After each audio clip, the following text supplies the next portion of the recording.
Hey guys, slightly obnoxious Kiwi here, and today we're going to be going over a tier list of the Order human factions, starting with our good friend here, Karl Franz. Somehow, the Master of Mediocre, Karl Franz, is still one of the most beloved characters in the game, but he definitely belongs down in the F tier, simply because the Empire is one of the factions that needs a rework the most. A lot of their mechanics are horrendous, from their heavy cav that gets stuck in combat and can't get out and simply can't win in single combat, to their guns that need a perfect position to be able to fire at anything to do almost no damage. Their front line is about as squishy as they come, unable to hold to anything. Their top tier frontline units don't have shields, so they just get completely shredded by any kind of archer. They don't trade well, and it really shows. The Empire's roster has extremely powerful artillery, but it takes so long to get to it unless you own the capital of Nuln that generally you're struggling for the beginning of the campaign. Karl Franz's level 12 legendary skills will give you a Lord Recruit rank +1 faction-wide and a small buff for Greatswords and Reichsguard. His Lord buff falls short of supporting any of the real damage dealers and fight winners of the Empire, so it's really just a waste of points. He can become a mid-level duelist and a very good backline router though, with the Unbreakable trait, the Middenheim Runefang for a little bit of healing, and whilst riding Deathclaw, his trusty Griffin, which causes terror and will help break up artillery and archers really quickly. The Empire is by no means a bad faction. They can be a lot of fun. The real thing that kills Karl Franz's campaign and Balthazar Gout is the Elector Count mechanic. The mechanic, if you're doing well, will give you 3 growth and 5% income. Each loss of authority reduces those, as well as leadership and control, and eventually ends in a civil war, each step becoming more grave and more dangerous for your Empire. But it's not all doom and gloom for the Empire or Karl Franz's campaign. On turn 2, you will be given a mage, given a random lore that the Empire has access to, of which they have a lot of access. You'll have access to the Fire, Shadow, Celestial, Life, Death, and Beast laws of magic, all of which can be very powerful. And not to mention you have very powerful heroes. You have the Witch Hunter, which can basically get up to 100% block chance and every hero action, assassination, very easily and very quickly. You have the mages, of course, that can join your army and support. And you have Empire Captains, which are extremely plentiful and good if you need to build a little trait stack to go around and make construction a lot cheaper. And last but not least, Warrior Priests, who can be good frontline or make a doom stack very comfortably. But that's enough beating on poor Karl Franz here. Let's go check out number 2 in the Empire roster for Legendary Lords, Balthazar Gout. The Supreme Patriarch himself definitely belongs in the B tier. Balthazar Gout is the leader of the Golden Order and the greatest metal magic caster in Warhammer 3. His Lord trait, Transmuter, reduces the Winds of Magic cost of metal spells by 20% and increases the missile strength of artillery in his own army by 10%.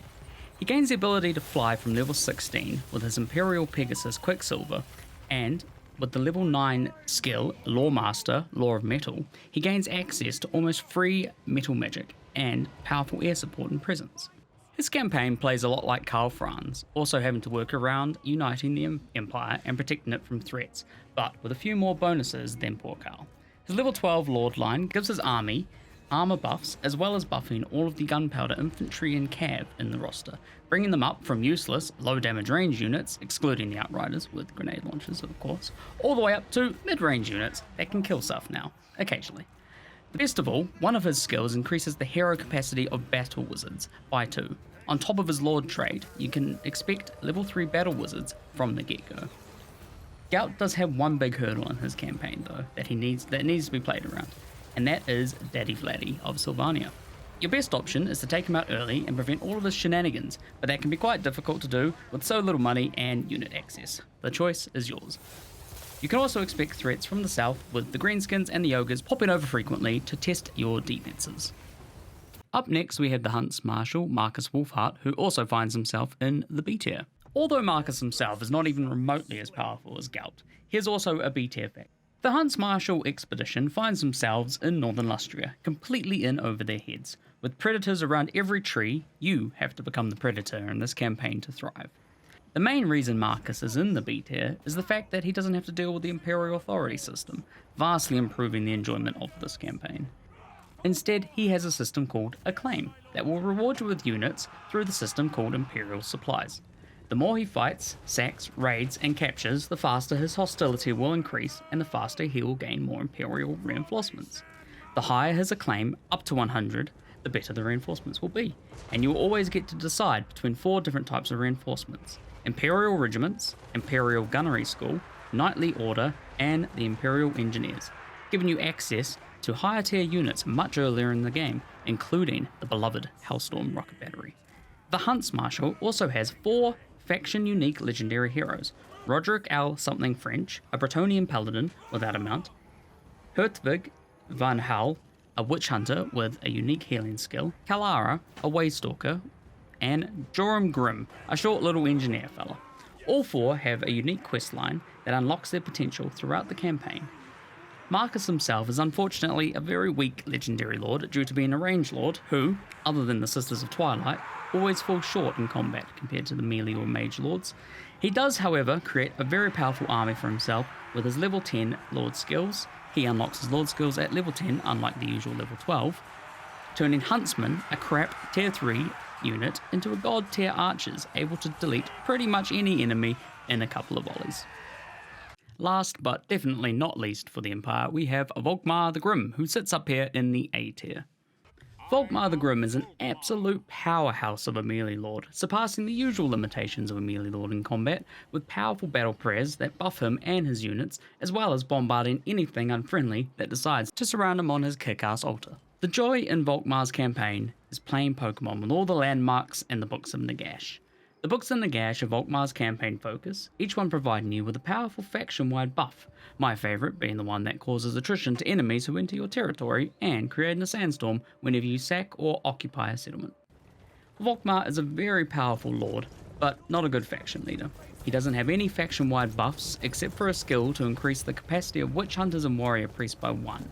He does, however, turn a cheap tier 1 unit into a powerhouse in his own armies, leaving you with a lot of money for your early, 2nd or 3rd army, or quick settlement improvements. I don't have much else to say about Volkmar, except play it and enjoy it.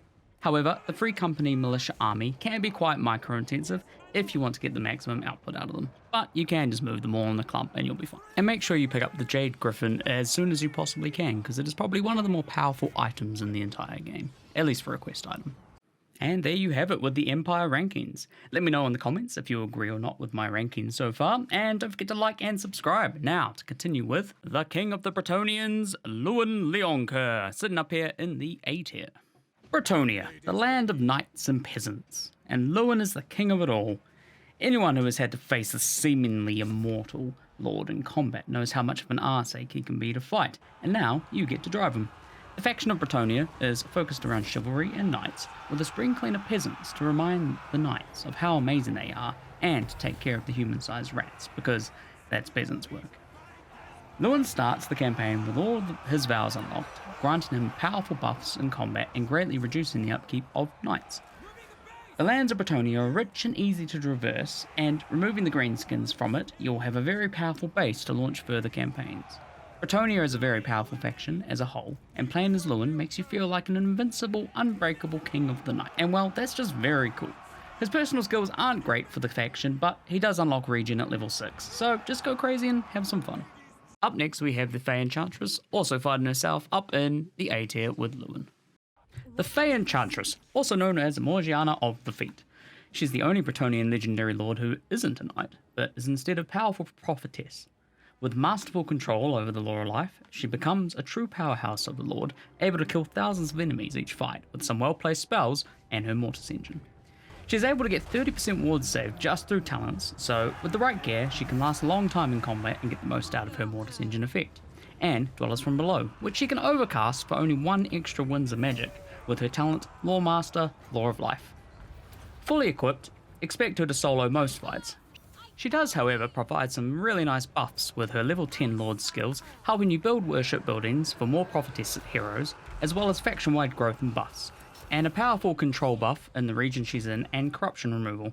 You can expect to get Bretonnia under your control and built up quickly before dealing with your enemies to the south. Try to get into the good books with the tree folk, but be wary of their expansion because they'll end up stealing some of your land, which never feels good. After dealing with Grom, you'll have to head south to finish off Morga and Ikit before you can really focus on further campaign decisions. She also provides additional peasants for the faction, and despite Bretonnian melee peasants being complete trash, their archers are easy to use and will always provide good value in a fight. Next up we have Alberic de Bordelot, who finds himself in the C tier. The more astute of you may have noticed that Alberic is actually the second Bretonnian lord, and not the third, and I think that lends more to his forgettable campaign than my poor editing skills. Put your hand up if you play Alberic. This man has all the right buffs in all the wrong places, buffing Bretonnian peasant infantry. This guy's supposed to be an extremely strict knight with the best knights in the kingdom, but all they get is 10 melee defense, sadly. He just buffs completely useless units. He does have a faction effect to help produce more money from ports, which will help out your economy once you get Bordelot. However, Bretonnians don't have supply lines and don't usually suffer from being poor. He also reduces the recruitment time of Cav by 1 turn faction-wide, which is a really nice buff. Starting his campaign in Lustria, you choose to stay there and figure out the joys of Lustria without an underway stance, charging Cav through trees, or run back to Bretonnia with your tail between your legs. If the faction of Bretonnia wasn't so powerful, I think he would probably be in the F tier, just because no one really cares about him. And next up we have Rapant de Lyonesse in the B tier. Do you love yelling? Then you have found the right campaign. Starting in Araby, Rapant is the Knight of the Desert, running from city to city to maintain water and avoid attrition. She leads her armies across the desert, crushing the bones of the Tomb Kings. The desert maps lend themselves well to the Cav builds, thanks to the size and openness of them, and you'll have a great time running around the map while the Scully Boys try to catch you, or the demons, or the Greenskins. Rapant starts her campaign with a unique hero, Henry Le Massif, whose unique trait is a cool Highlander reference. Rapant doesn't offer her faction any buffs, but she does reduce the construction time and cost of buildings in her local region. She is particularly good at killing undead, with buffs that specifically buff her army while fighting them. The reason I rank her a little lower than the other two is mostly the campaign location. Running around the desert can get tedious quickly, and you'll find yourself travelling a long distance for little gain a lot of the time. Also, the attrition mechanic is a bit of a pain in the ass, and I wish there was a way to mechanically remove it after some time. Like, you own 6 provincial capitals, you can now caravan water to your troops. But, no cigar. And next up we have the first of the Kislevites, Tsarina Cathan. Tsarina Cathan, the corruption-hating ice witch of the Northern Empire. With the introduction of her new mount, the Ice Court Sled, she becomes an absolute menace on the battlefield, driving around unimpeded by anything fleshbound or otherwise. She is an absolute killing machine. Her campaign focuses around removing anything that creates corruption from the lands of Kislev and the Empire. With the stout men and women of the north behind her, she mostly buffs her own army, making Ice Guard into an affordable doomstack. Not that she really needs an army once she gets on her sled. Reducing upkeep on them by 50% and improving their stats with a level 12 Lord skill line. Personally, I'm not a fan of the Ice Law of Magic, and find it very mid-tier, but giving yourself 80% plus ward save, then using the Hard Winter on a blob around you never gets old. She has 1 faction-wide buff that provides 1 control faction-wide, plus her armor set, which will get her 2 faction-wide in total.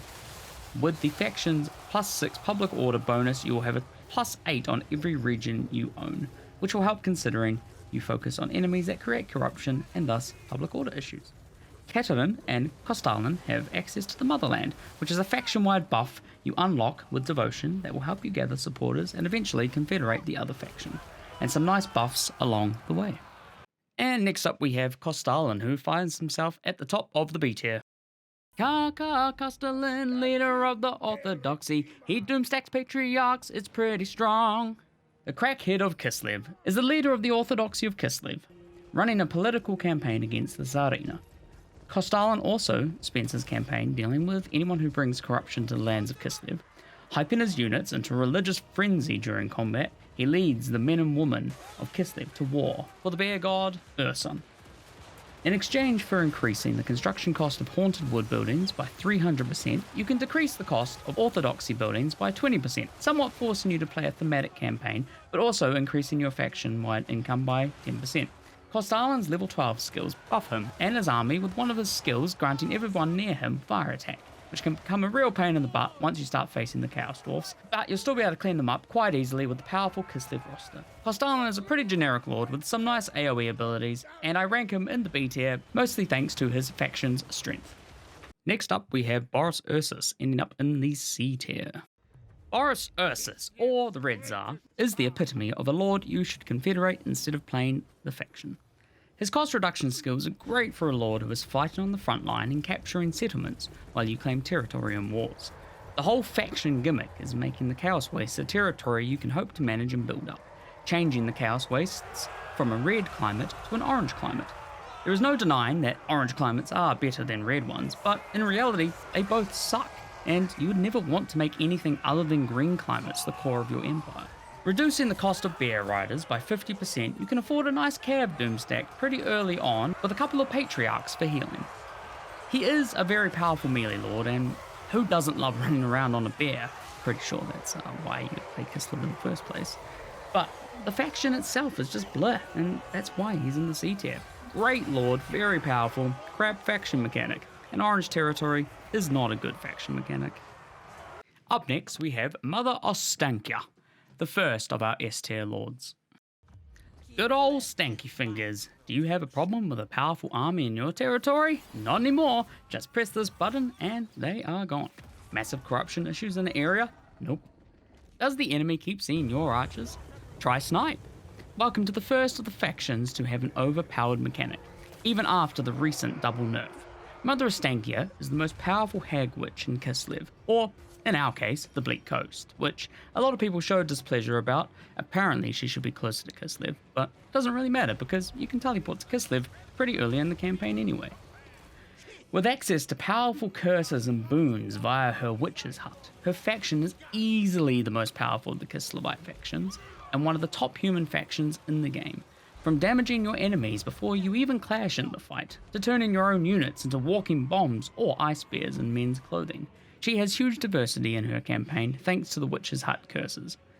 With the introduction of Ikshina ambushes in the Shadows of Change DLC, you have access to a powerful, although slightly expensive archer unit that can stalk and, through the tech tree, get the ability to snipe, making them invisible killing machines that never really have to get into melee range thanks to snipe. Not to mention the powerhouse that is Ostankia herself. Once you get her level 12 skills, expect to be able to solo any siege attack of a minor or major settlement with her astral bear ability that deletes one unit every couple of minutes. And with her powerful lore of hags and mobility, she easily becomes a one unit doomstack, only struggling a little against single entity targets. But you can just curse them. This is a very easy, very powerful campaign, and a lot of fun. Now for the final faction, the Cathans, and with Miao Ying starting in the S-Class. Cathay has been the top human faction since Warhammer 3 was released, and I don't see it changing anytime soon. Unlike the other factions, who weren't able to avoid the power creep over the games, excluding Kislev, Cathay was introduced at the same time, so they have all the armor pacing you will ever need, powerful and secure lands, top tier artillery that doesn't take half your campaign to unlock, and the yin-yang mechanic, which brings even the most basic infantry up from chaff to late game capable units. Looking at you, peasant bowmen and spears. With Shadows of Change and the expansion on it, they introduced a melee lord and hero unit that they were lacking, not that you really needed them. But anyway, let's focus on Miao Ying's faction specifically. Miao Ying is the firstborn daughter of the Dragon Emperor, and the guardian of the bastions of Cathay. 3 huge gates that prevent the Kurgans and other Chaos scum from entering the ripe lands of Cathay, which conveniently she can reduce the construction cost of by 40% with her level 12 skill line. A master of life and yin laws of magic, she is able to kill droves of enemies either with her yin magic or just using her dragon form.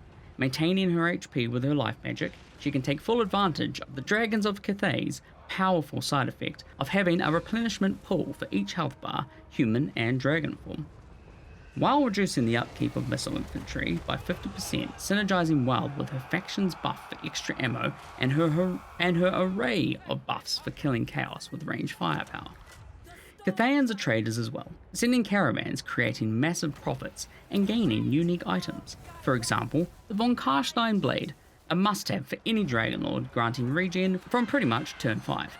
She is an extremely powerful lord, but if you are looking for the best of the best, power-wise, then you are better off confederating her into the best faction.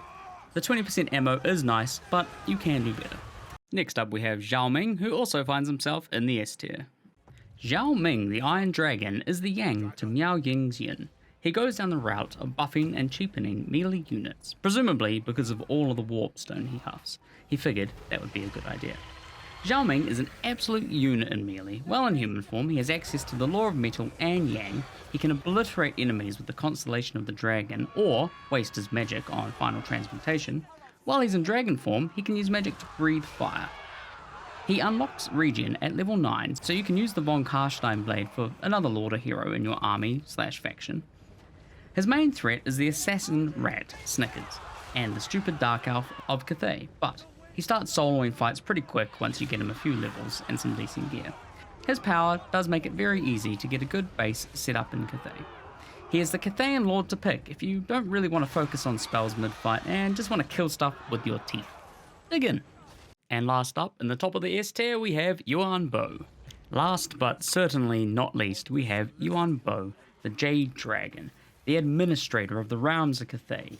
He controls the lands with his spy network, despite his brothers and sisters thinking of him as a simple bureaucrat. The final dragon we have access to currently starts his campaign split between his expedition to Lustria to empower the Wuzing Compass and the defense of Cathay in his capital of Shangwu.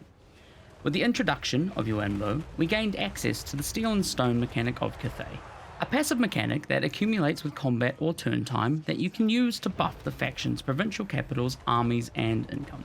They are split between steel actions, stone actions, and balance actions, and I will quickly name a couple of powerful ones. Under the steel actions, we have the Foreign Stratagem. We all love collecting legendary heroes, and with this, you can borrow an army from any ally or neutral faction instantly, and then just hero cheese the desired hero. No military alliance required or allegiance time gating to stop you.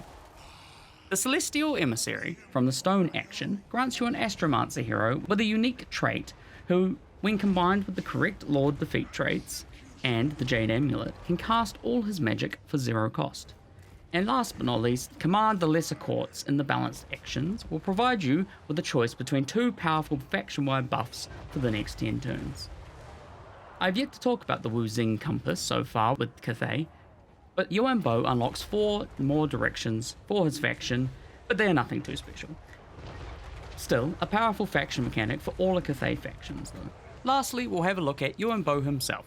Unlike his siblings, he is a better fighter on foot, taking full advantage with his execute ability, which will help out a lot while fighting all of Lustria's single entity threats.